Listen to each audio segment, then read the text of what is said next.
Letitia James walked into that store like she didn't belong to the headlines. No entourage, no spotlight, no warning. Just a dark hoodie, her hair tied back tight, a cloth bag slung over one shoulder, and a half-dead phone in her pocket. No one expected the Attorney General of New York to show up at a gas-lit corner store after midnight, least of all in leggings and sneakers. But there she was, browsing bottled water like any exhausted woman who just sweated through a late workout and didn't trust her fridge to have anything cold. And if that opening sentence threw you off balance, good. That's exactly what it should do. Because nothing about that night was normal. Nothing about what she was about to walk into could have been written in any policy memo or daily briefing. This is a story about power, choices, and something else too. A trap that didn't look like a trap until it nearly swallowed the room whole. And it started, not with a press conference or courtroom gavel, but with a flickering fluorescent light and a cashier named Sarah who hadn't slept well in days. The store was the kind you'd drive past without noticing. Buzzing overhead bulbs, gray tile floors that always seemed freshly mopped but never clean, and aisles lined with chips, batteries, and regret.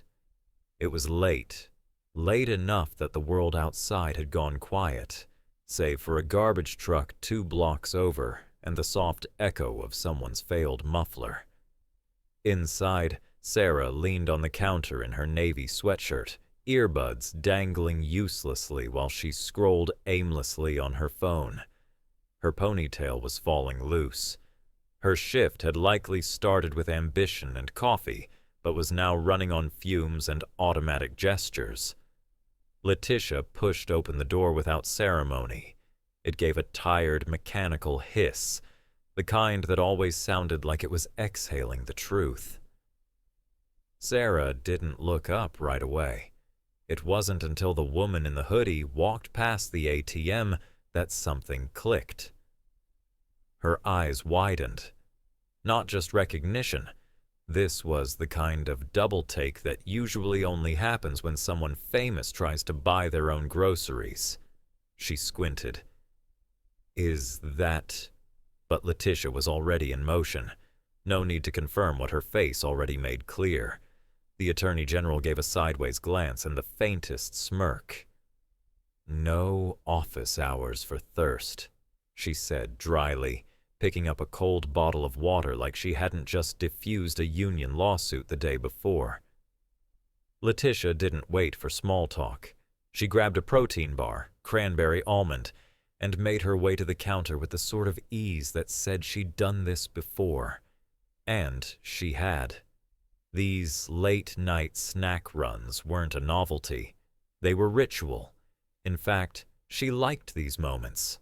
No microphones, no cameras, no policy memos, just the artificial hum of freezers and the odd peace that comes when power walks quietly. The kind of peace that makes you forget you're still wearing a state-issued security tag under your sweater. To her left, an elderly couple quietly debated over frozen peas and green beans. They hadn't noticed her yet. Behind them, a warehouse staffer in a faded polo shirt pushed a half-empty dolly down the drink aisle, mumbling something about stocking errors. The world was spinning as usual. Nothing had ruptured yet. And that's the funny thing about danger. It doesn't ring the bell or knock first. It lets you think everything's just a Tuesday night until it isn't. Letitia placed the bottle and bar on the counter. Sarah, now visibly trying to act like this was totally normal, cleared her throat. Good evening," she stammered, eyes darting from Letitia's face to the screen of the register. Letitia raised an eyebrow, amused. "Relax," she said, her voice low and dry. "I'm not here to audit the inventory." Sarah half laughed, unsure if it was a joke or a warning. Either way, her fingers started scanning the items. a little faster than usual, and in that moment, just a blink, there was nothing remarkable happening. No alarms, no screams, no gunfire. Just the slow rhythm of a graveyard shift in a city that never sleeps, but frequently sleepwalks. No one in that store knew what was about to break through their quiet. Not Sarah, not the old couple, not the man in the back, and certainly not the woman in the hoodie who, despite her reputation, despite her office, despite all the political weight she carried, just wanted a cold drink and 5 minutes of silence. But silence has a way of shattering when you least expect it, and what walked through those sliding glass doors next would do more than interrupt a casual transaction. It would expose a pattern, a setup, a buried network of deception that Letitia had been circling for weeks, and that, in a twist no one saw coming, had just landed at her feet.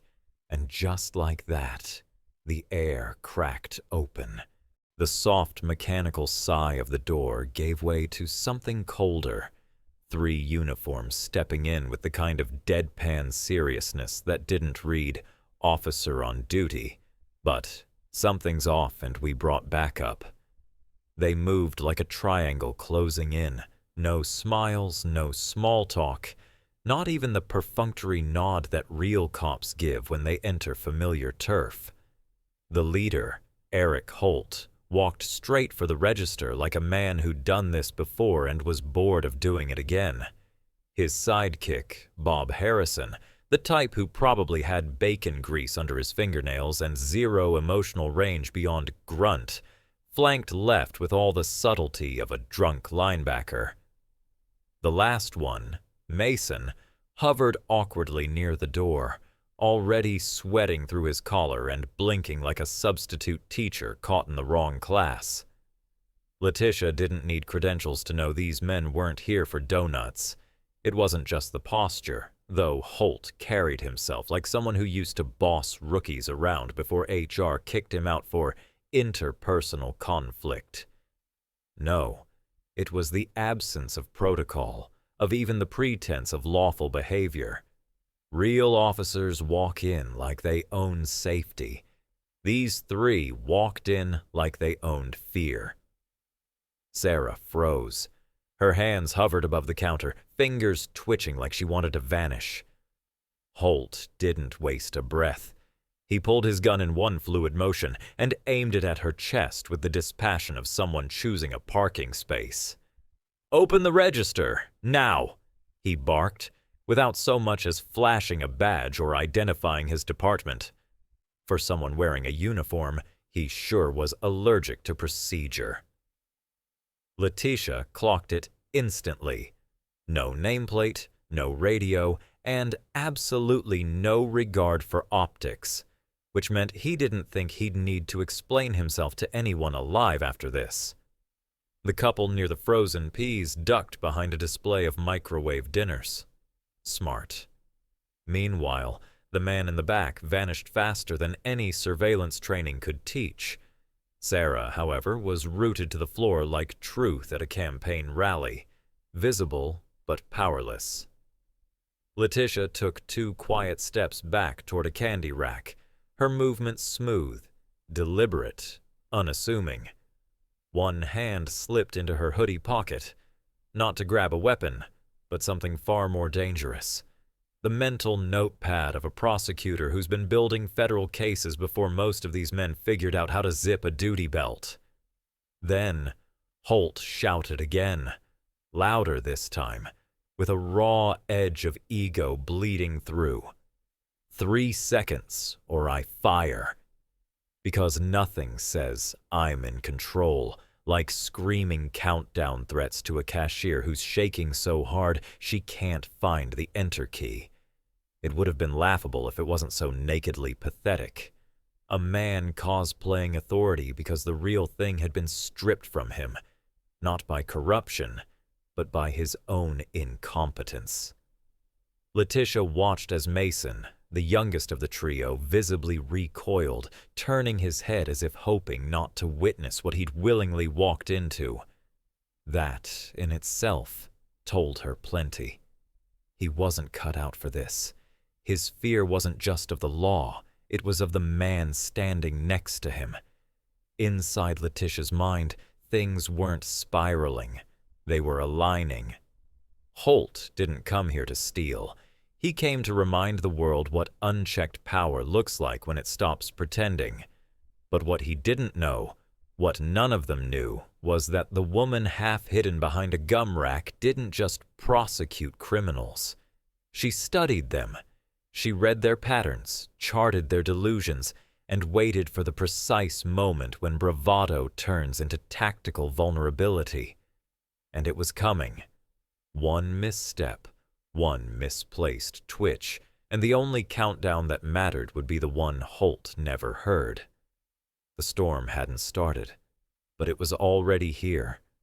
Holt didn't like being spoken to, especially not by someone who knew exactly where his disgrace was buried, and had the gall to say it out loud.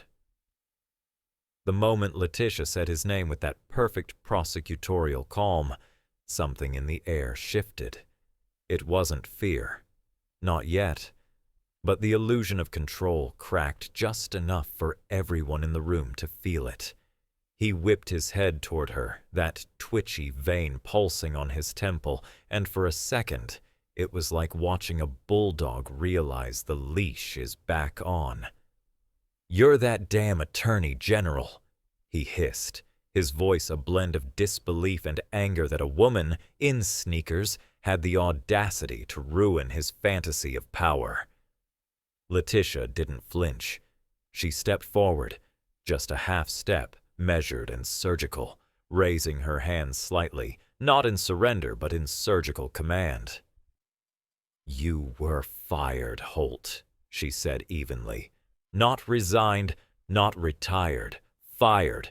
For threatening small business owners, for leveraging your badge like a thug with a state pension. You may still fit the uniform, but it no longer fits you." That was it. The shift. The turning point when Holt's ego caught up to reality and recoiled. Bob Harrison, who'd been silent until now, possibly because he was still buffering basic moral reasoning, growled like someone who thought grunting was a form of strategy. "Shoot her," he barked, as if this were a video game and consequences didn't exist. Holt didn't move, and therein lay the comedy. The self-appointed strongman, the one who marched in with bravado and barked threats like bad karaoke, suddenly hesitated because the woman in front of him didn't blink. She didn't cry. She didn't beg. She recited his sins like they were itemized deductions. Meanwhile, Mason, the youngest of the three, took another step backward.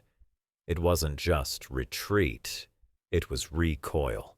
The kind of movement people make when they realize they're standing next to a live wire and the insulation is already peeling off. Sweat now soaked through his collar, and the hand that had hovered awkwardly near his hip began to shake in plain sight. It was the face of someone who wanted to scream, "I didn't sign up for this," but couldn't risk being the first to say it out loud.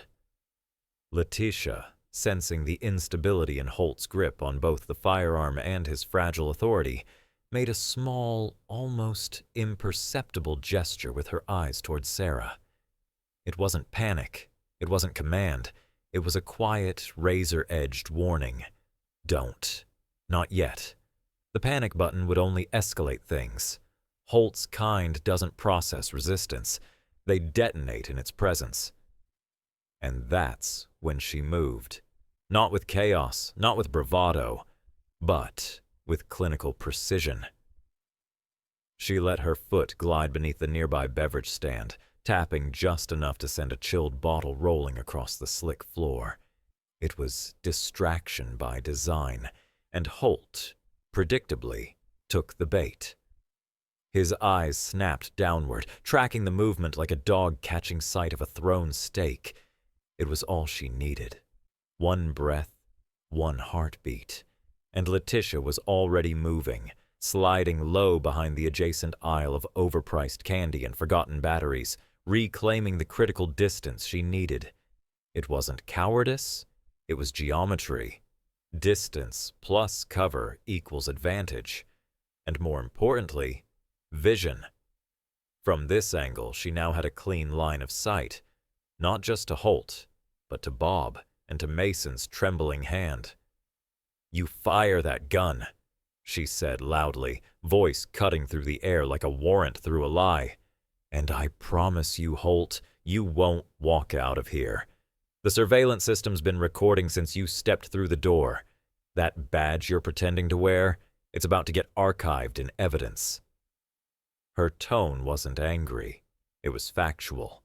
That was what made it lethal. Letitia didn't raise her voice to shout justice. She lowered it just enough to remind everyone in the room that justice didn't need to shout. It only needed to arrive. Holt's jaw tensed. His gun wavered. Not fully, but just enough. Enough for doubt to seep in. And while the cashier still clutched the counter, while Mason stood like a hollowed-out scarecrow, while Bob fidgeted in the snack aisle like a bulldozer looking for ignition, Letitia held the line. Alone, unarmed, and wholly unimpressed. The irony? Holt had brought 2 accomplices and a loaded weapon to a petty shakedown, and still found himself outgunned by a woman with nothing more than a mouthful of receipts and a mind sharper than any sidearm. But the scene wasn't finished, because bruised egos backed into corners don't retreat. They lash out, and Letitia knew it. Her breath slowed. Her eyes stayed locked on the man in front of her. The floor was slick. The room was silent. And the next move, it wouldn't be made by chance. The sound was like a door slamming shut in the back of your brain. Holt's pistol cracked against the silence, not with aim but with rage, and thank God with terrible reflexes. The bullet tore upward, burying itself in the ceiling like a drunk excuse, sending a rain of plaster and fluorescent dust down onto the register. Sarah ducked just in time, her head nearly grazing the metal edge of the checkout screen as she dropped beneath the counter with the speed of pure fear. The cashier's earlier whisper, "Please don't," had turned into a whimper lost in the chaos. But let's not give Holt too much credit. He didn't miss because of restraint. He missed because a bottle of Poland Spring smacked him in the face harder than any ethics review ever had. Letitia had moved fast, fluid, with the kind of instincts you don't pick up in law school, but in the fine-tuned theater of public service, where you're constantly dodging bullets. Some metaphorical, some evidently not. As Holt stumbled backward, blinking through water and humiliation, Letitia's voice snapped the air again. "You had 3 options, and you just eliminated the last one." It wasn't a scream. It wasn't even angry. It was clinical, brutal, the kind of voice that fills courtrooms before a verdict drops. Bob Harrison, meanwhile, decided this was his moment to shine. A truly generous assumption for a man who moved like a human refrigerator with the emotional range of an expired can of beans. He barreled forward from the left, kicking over a snack rack that had done nothing to deserve its fate. Chips flew. A bag of sour cream pretzels landed squarely on the forehead of a cardboard cutout of a cartoon energy drink mascot, which somehow ended up with more dignity than Bob himself. Letitia, from her position near the aisle, clocked his approach using the fisheye mirror above the drink fridge, a trick no doubt learned from years of watching both criminal behavior and congressional subcommittees. She didn't panic. She calculated. If Bob reached the counter first, Sarah would be trapped. If Holt regained his vision and resolve, a second shot wouldn't miss. And if Mason, trembling, perspiring, and holding onto his belt like it was the last moral anchor left in his collapsing conscience, decided to do anything other than soil himself or run, things would spiral. And then, right on cue, Mason mumbled the kind of line you expect from a man realizing he's been invited to the wrong riot. I didn't sign up for murder. It was pathetic, sure, but useful.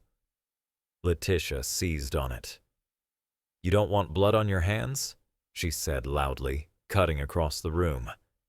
"Then put them where I can see them, because right now you're one twitch away from becoming an accessory to attempted murder. And for what? Holt's delusions of relevance?" The room shuddered again, tension buckling in every corner. Holt, teeth clenched, was blinking furiously, as if vision alone could return control. Bob was still charging forward, arms pumping like a man whose only training was knocking over vending machines. Letitia moved laterally, eyes sharp, using the chaos to reset position, sidestep Holt's line of fire, and isolate Sarah from Bob's path. She was outnumbered, technically unarmed, and still had the clearest shot, because clarity isn't about weapons, it's about intent. And no one in that store had more of it than the woman wearing sweatpants and judicial authority like second skin. Letitia pointed at Holt, her voice now cold steel. "You're not angry because you lost your badge. You're angry because no one missed you when it was gone." The insult hit harder than the water. Holt flinched, not physically, but somewhere deeper, in the ego. The fragile kind that builds itself on the illusion of authority and collapses the minute someone stares it down without flinching. Then she turned to Bob, still lumbering, still convinced momentum equals victory. "You think this is loyalty?" she asked, her voice now sharp with disbelief. "Following a disgraced cop into a convenience store holdup like it's a loyalty oath? You're a footnote in someone else's failure." There was a brief silence, just a breath, before the next move came. But in that frozen second, a narrative flipped. Letitia was no longer the woman in the way. She was the one rewriting the scene. Holt had fired, Bob had fumbled, Mason had crumbled, and Sarah, the girl they thought too stunned to matter, was now crouched behind a counter that had become both witness stand and battlefield.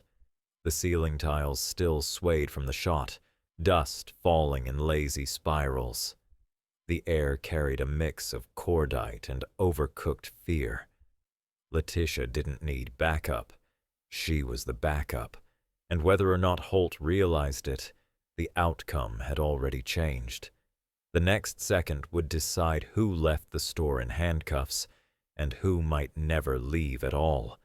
But first, she'd make them listen, because before this ended, the truth needed to be said out loud, in case anyone else wearing a badge for hire thought this performance of chaos had a future.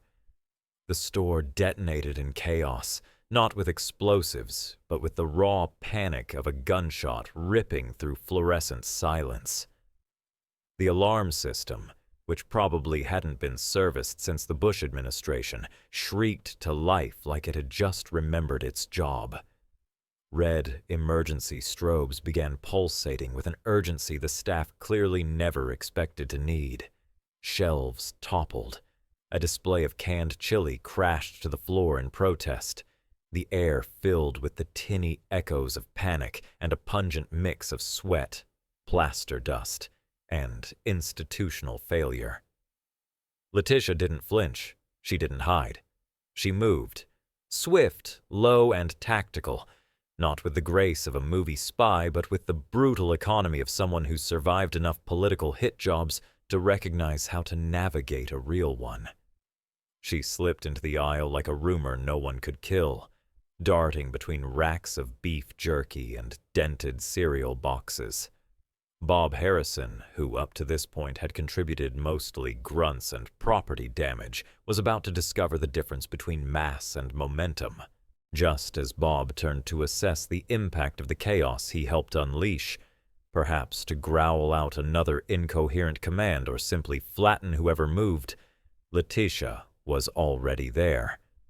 From behind, she gripped a metal rod, the kind meant for hanging mop buckets, and drove it directly into his lower back with a sharp crack. Bob collapsed like a building with bad permits, smashing into a mini fridge so hard it ejected 2 rows of soda cans, which hit the ground like shrapnel. He tried to curse, but what came out sounded more like a slow reboot of a corrupted hard drive. Holt, now soaked and exposed, stumbled forward toward the counter, but the spilled water, courtesy of Letitia's earlier distraction, completed its role as the great equalizer. His boot slid, his knees buckled, and the man who once walked into a store thinking a badge and a gun were substitutes for authority now flailed into a full-body fall, crashing toward the register with the elegance of a cable news meltdown. Sarah, to her credit, didn't scream. She didn't faint. Instead, she scuttled behind the ATM, her face streaked with tears, but her eyes wide open. There was terror, yes, but also calculation. That's what real bravery looks like. Staying put when your brain tells you to disappear. Letitia clocked it, and in that moment, even as her focus remained pinned to the chaos, she knew one thing. This cashier was going to remember every second, and she wasn't going to let them twist it afterward. Meanwhile, Mason was turning into an exhibit for cowardice in its purest, unrefined form. The man hadn't moved.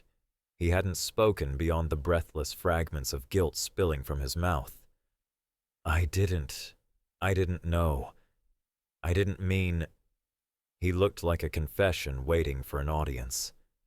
His hand still hovered over his unused weapon, trembling, paralyzed, not from the fear of being shot, but from the horror of realizing who he'd chosen to stand next to when the night began. And then, Letitia closed the gap. Holt, trying to push himself up, hadn't yet regained control of his weapon, but Letitia was already on him. In a motion so clean it looked choreographed, she dropped one knee to the floor, grabbed the grip of the gun with both hands, twisted it with a practiced jerk, and yanked it from his hand before he even understood she was behind him. The weapon clattered across the tiles and disappeared under a nearby rack of off-brand chocolate and sugarless gum. "You don't need a badge," she said as she kicked it away, "to uphold the law. But it sure as hell disqualifies you when you treat it like a toy." Holt grunted, trying to rise, half from pride, half from confusion. But there was nothing left in him except the crumbling wreckage of a man who mistook fear for respect. Letitia stood, not triumphant, but resolute. No gloating, no lecture, just presence. The kind of presence that fills a room when a lie dies publicly. This wasn't just a takedown, it was an autopsy, on a certain kind of delusion, on the fantasy that authority comes from uniforms or sidearms or empty threats yelled into silence. Letitia didn't bring a weapon to this fight. She didn't need to. She brought the one thing the Eric Holts of the world fear most: clarity. And now, with Bob disabled, Holt disarmed, and Mason morally flatlined, all that remained was what came next. Not just for them, but for everyone watching. Because the blinking security camera in the corner had captured more than a crime. It had captured a reckoning. And reckoning, as Letitia James well knew, doesn't end when the gun hits the floor. It begins there. The sirens came like judgment with speakers. First one, then 3 more, each louder, closer, more official than the last. Red and blue lights exploded through the grimy windows, slicing the chaos inside with the kind of dramatic flair only law enforcement and Hollywood know how to deliver on cue. The store, still littered with upended shelves, rolling cans, and a criminal or two on the floor, suddenly looked like a live set for a procedural drama where the good guys arrive right after the worst is over. "Hands in the air! Don't move!" boomed a voice through the bullhorn with all the sensitivity of a wrecking ball. And just like that, the room morphed again, from battleground to evidence locker. Mason dropped like a folding chair, arms up, knees on the floor, the universal posture of regret. His eyes screamed, "I'm not built for prison," which, to be fair, had been obvious from the moment he started mumbling about not signing up for murder. Letitia, who had just disarmed a man without so much as smudging her sneakers, raised her hands calmly to chest height. No sudden movements. She'd been in enough charged rooms to know that uniforms with adrenaline are a bad place for nuance. Behind the ATM, Sarah remained crouched, face pale, trembling but steady. Letitia didn't look back, didn't need to.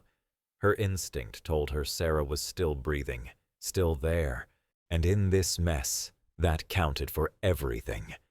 The tactical team burst through the door, rifles up, black gloves on triggers, eyes sweeping like machines. The lead officer stopped dead. "That's her," he snapped. "That's the Attorney General. Hold fire!" Because nothing makes a trigger finger twitchier than realizing you nearly pointed a government-issued M4 at the top law enforcement officer of the state. Letitia spoke slowly, her voice calm but unmistakably authoritative. "The firearm is under the candy rack," she said, nodding slightly. "2 suspects have been subdued. One is still shaking near the front. He hasn't drawn his weapon." It wasn't a report. It was a briefing. Because even surrounded by chaos and commandos, Letitia James didn't revert to witness mode. She was still in charge of her words, her presence, and the narrative. An officer moved to Holt, who was still groaning like a man whose self-image had suffered more damage than his body. They flipped him onto his stomach and cuffed him, ignoring his limp attempts to resist. "You don't know who I am," Holt growled, voice full of bravado soaked in desperation. "You don't get to do this. I'm the goddamn police." Ramirez, now stepping through the entrance, didn't even blink. "You were the police. Now you're just a felony in uniform." It landed like a gavel. Holt spat something inaudible, face pressed into the floor tiles, which still held the faint impression of where Letitia had taken him down. Mason was yanked to his feet and marched out, face down, defeated. He didn't speak, probably because any sentence he formed would have been Exhibit A in a future plea deal. The handcuffs clicked like punctuation. This chapter was over. But the story was just warming up. Sarah finally peeked around the ATM. Her face was streaked with tears, but she was still upright, still in the story. Letitia turned to Ramirez, voice low but direct. "Seal Holt's phone. He's not just another disgraced cop playing vigilante. There's coordination here, timing, targeting. This isn't a lone act. He's part of something wider." Ramirez gave her a long look, the kind professionals reserve for other professionals when the weight of the situation finally lands. "You think he's part of a network?" "I know it," Letitia said. "You don't throw away a badge, a career, and your freedom for one corner store. Not unless someone's funding the chaos." Ramirez nodded, jaw tight. No drama, just realization. "We'll lock it down."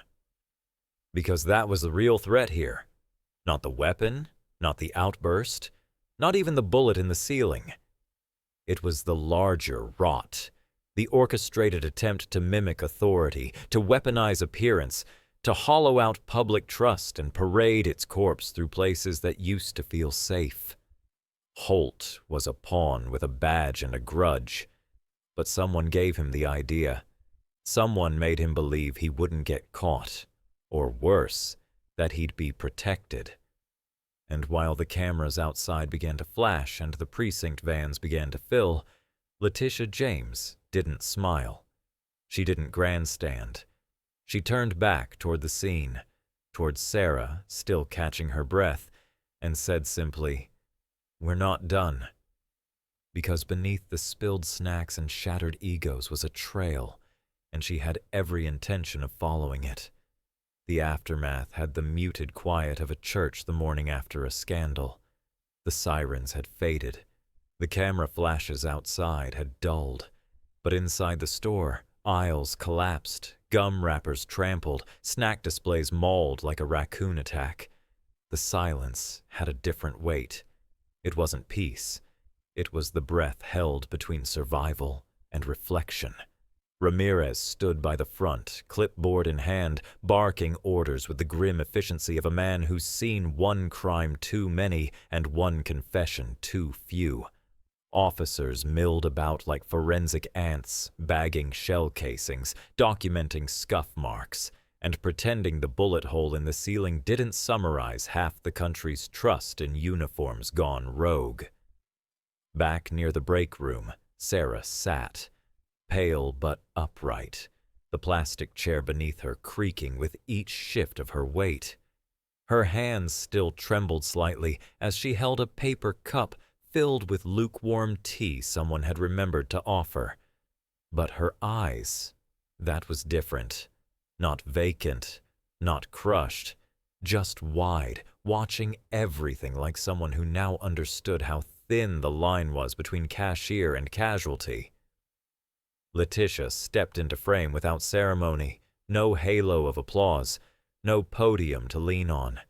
Just her and a bottle of cold water, which she placed into Sarah's hand with the kind of gesture you don't learn in law school, but on the front lines of reality.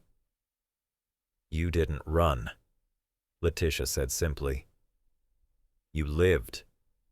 That matters more than you know." It wasn't comfort. It was acknowledgement.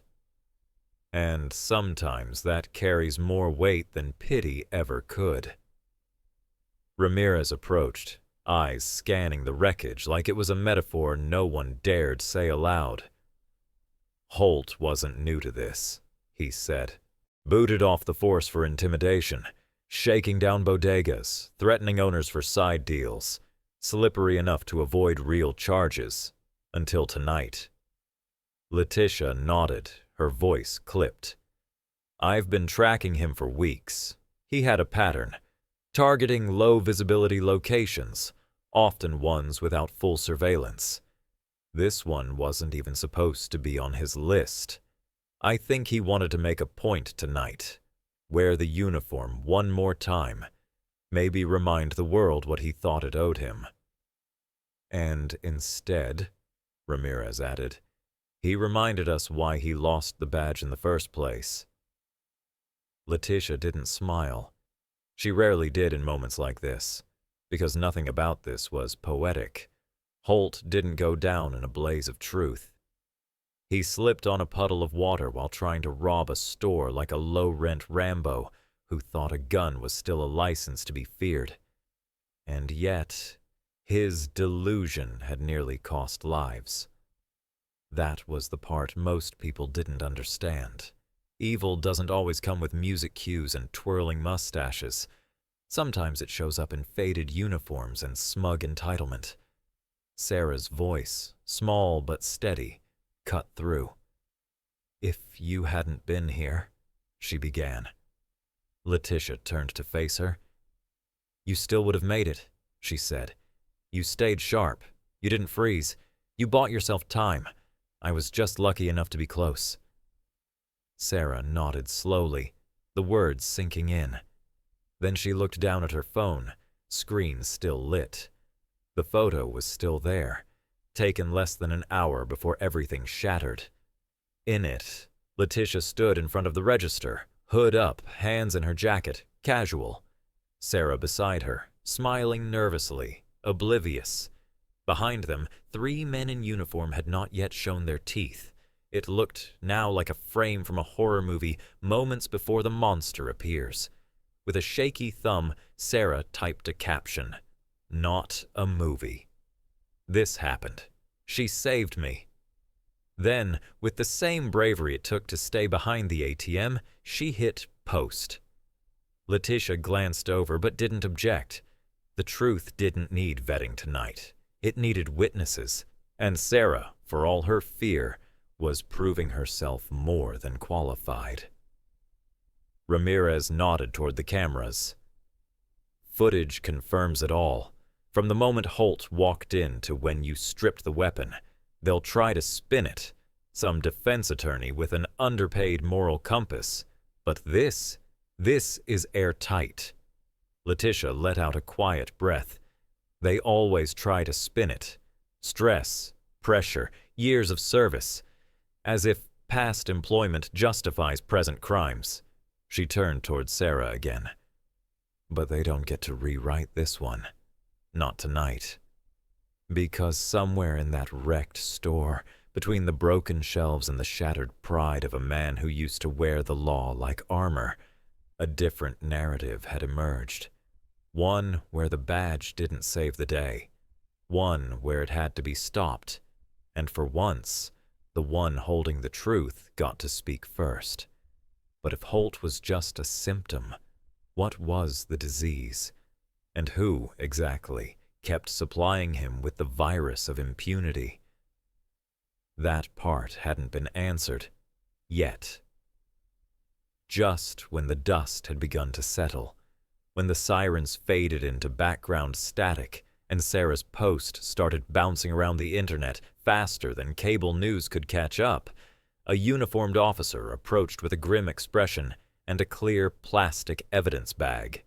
Inside, a flash drive and a folded printout, the kind that smelled faintly of toner and something worse, intention. The paper listed local businesses, their addresses coded into QR squares, and annotated with bizarre internal notations, the kind that screamed organized crime in font size 12. Holt, it turned out, hadn't come here to fail. He came here to execute something bigger than a petty stick-up. Something coordinated, something scheduled.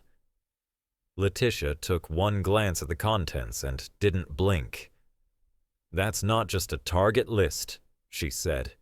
"That's a map, and he wasn't the one drawing it."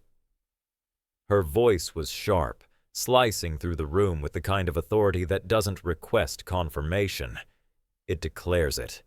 She handed the bag to Ramirez like she was passing a loaded pistol and said calmly, "This goes straight to my special investigations team. No local jurisdiction nonsense. No red tape. This is federal now." Ramirez nodded, already piecing it together. "We've had 4 similar cases this year. Each time, same M.O., uniformed men, intimidation, no digital trail, no charges that stick. We thought it was copycat stuff. But maybe it's not copycats. Maybe it's a franchise." That was the word that landed heavy. Franchise. Because America, it seems, has figured out how to monetize everything, including terror dressed in blue. Sarah, still clutching her phone, had been listening quietly. Her voice, suddenly clear and cutting, interrupted. "So I'm the only one left? The only witness they didn't get to?" Letitia turned to her, met her eyes without flinching. "You're the first one who couldn't be silenced," she said, "and that's the difference that changes everything." Let's pause here to recognize the irony. In an age of deep fakes, ghost accounts, and AI-generated scandal, it took a cashier with a cracked iPhone and a steady gaze to punch a hole through an entire network of pretend lawmen. And, make no mistake, This wasn't about one rogue ex-cop with a bruised ego and a weapon. Holt was never meant to survive tonight.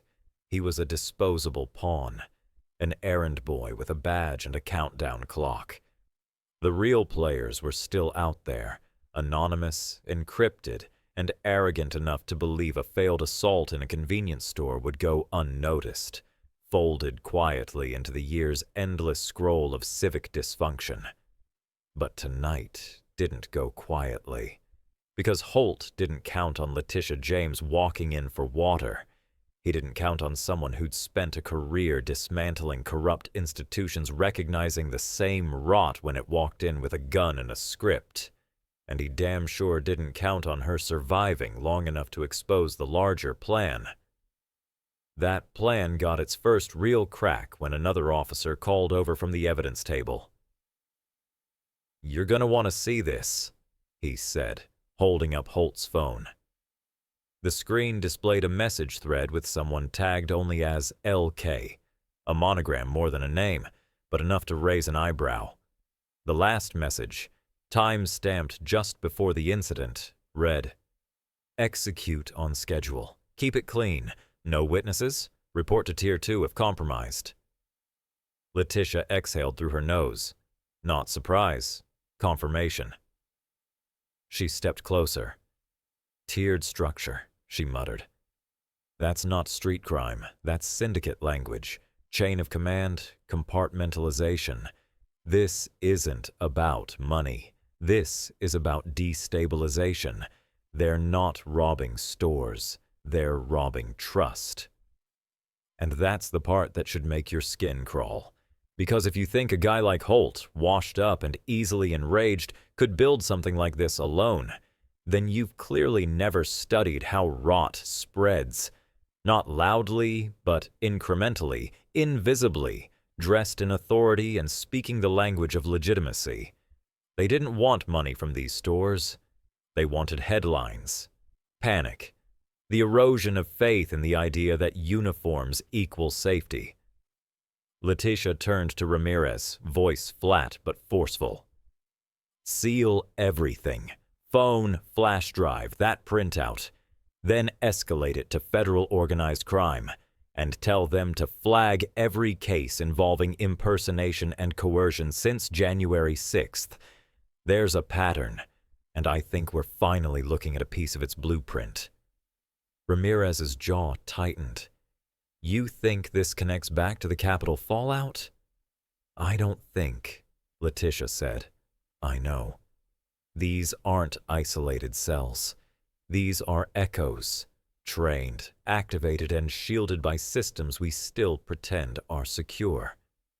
And as the officers bagged the digital evidence and Sarah sat quietly processing that she'd just become the linchpin in unraveling a buried network of domestic destabilization, the real weight of the night settled in. The bullet missed, the badge failed, but the story hadn't ended. It had just rerouted, up the chain through encrypted servers, past shell corporations, and complicit silence. And Letitia, now more certain than ever, knew exactly what needed to be done next. Because in this country, the real threats don't always kick down your door. Sometimes they walk in dressed like they're here to protect it. Outside, the press had descended like vultures who'd been politely asked to wait behind barricades.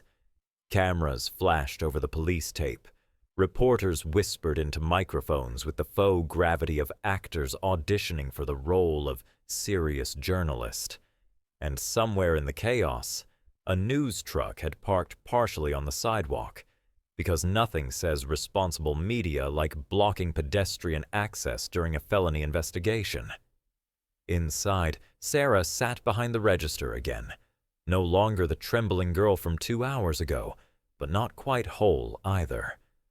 Her phone glowed in her lap, each buzz announcing another ping, another share, another captioned version of the same story. Letitia James didn't come for glory. She came for water and stayed for justice. The viral photo was everywhere now, and not because it was filtered or framed well. It was blurry, slightly crooked, captured seconds before everything exploded.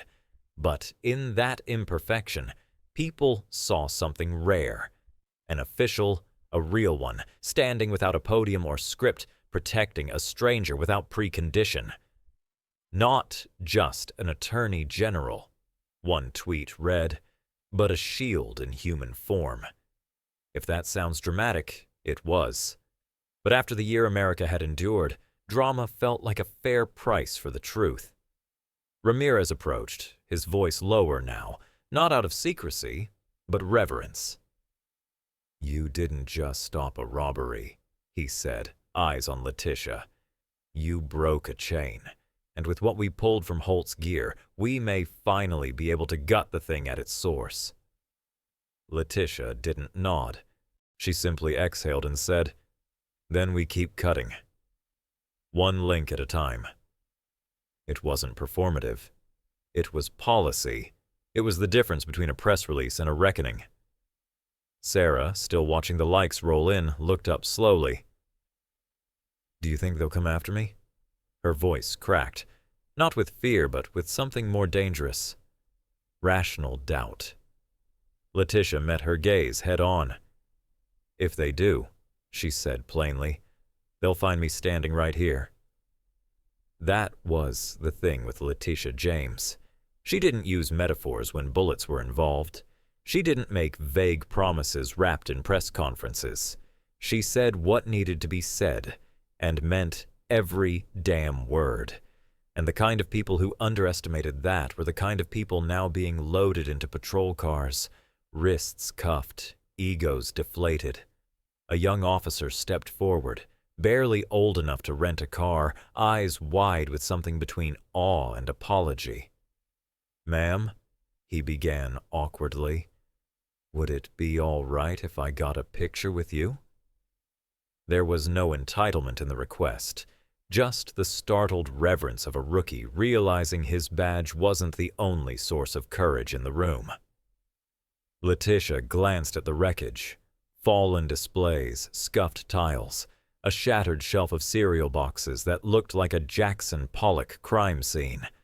She gave him a look both warm and unamused. "We'll take the photo after we clean this place up. Justice doesn't skip chores." Sarah chuckled softly, her first real laugh of the night. It wasn't loud, but it was real. Even Ramirez cracked the shadow of a grin. He tapped the edge of the counter, voice lower now, almost philosophical. "You know, for all our slogans and public campaigns," he said, "this is what it really comes down to. One night, one choice, one person doing the right thing when there's no one watching." Letitia didn't answer right away. She looked down at her hands, scraped knuckles, faint tremble, nothing heroic about them, just hands that refused to stay idle. She finally replied, "Justice was never meant to be a TV pitch. It's supposed to be a contract, one that we keep even when no one's filming." And then she picked up a broom, because of course she did, and started putting the store back in order.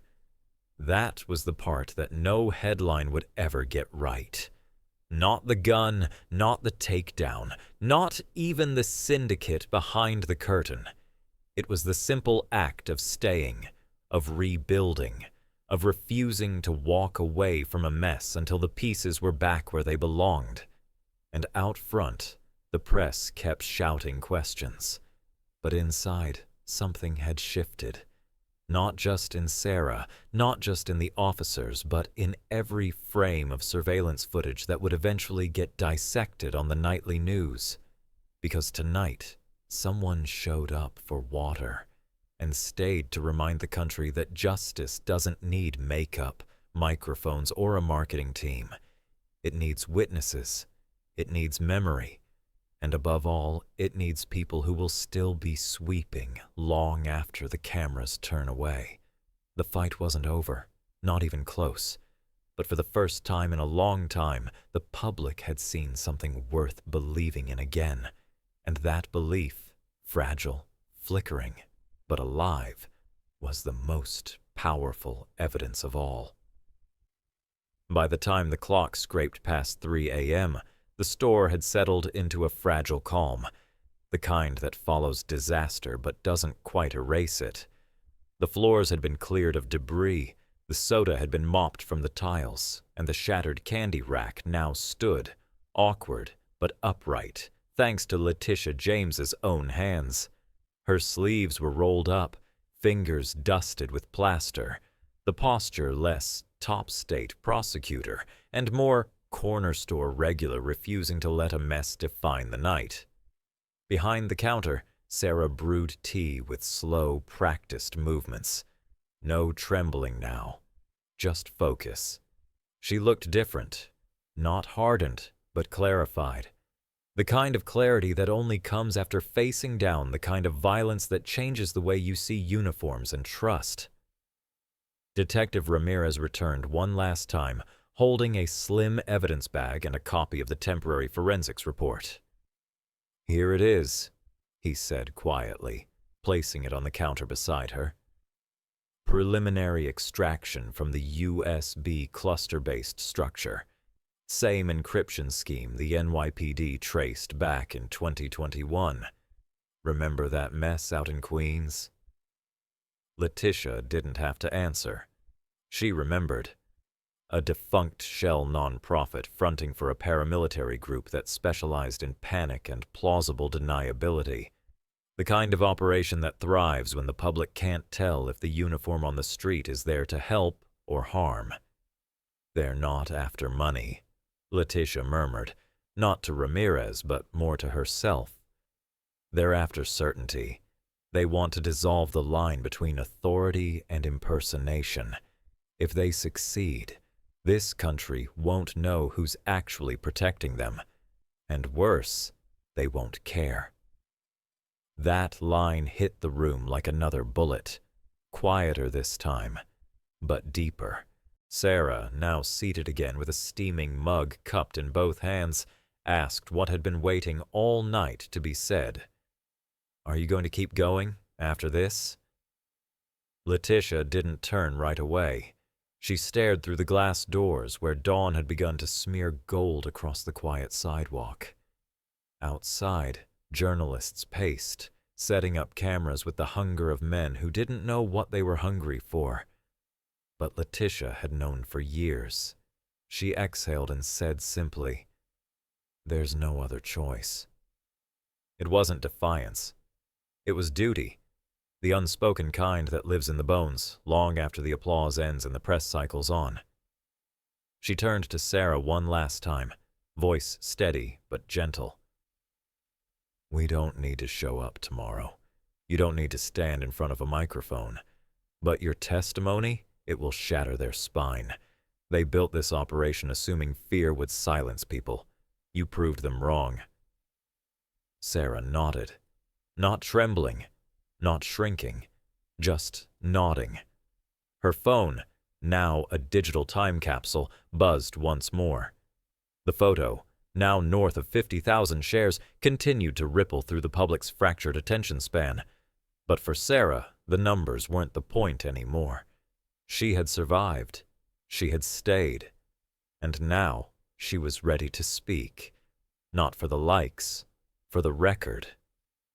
Letitia walked toward the door, pausing just before she pushed it open. The early morning light stretched across the street like a new script waiting to be written. And as she stepped into it, there were no flashing lights, no dramatic music, just a woman in a hoodie walking into another chapter. Not because she wanted to, but because someone had to. Behind her, the store still smelled like sugar and drywall, but its foundation was solid, and somewhere in the mess of receipts and footage and shattered delusions, a national investigation was beginning. It would be slow, it would be ugly, and it would be dangerous. But Letitia James didn't wait for permission to act. Not last night, not tomorrow, and definitely not now, because justice doesn't punch a time clock, and neither does she.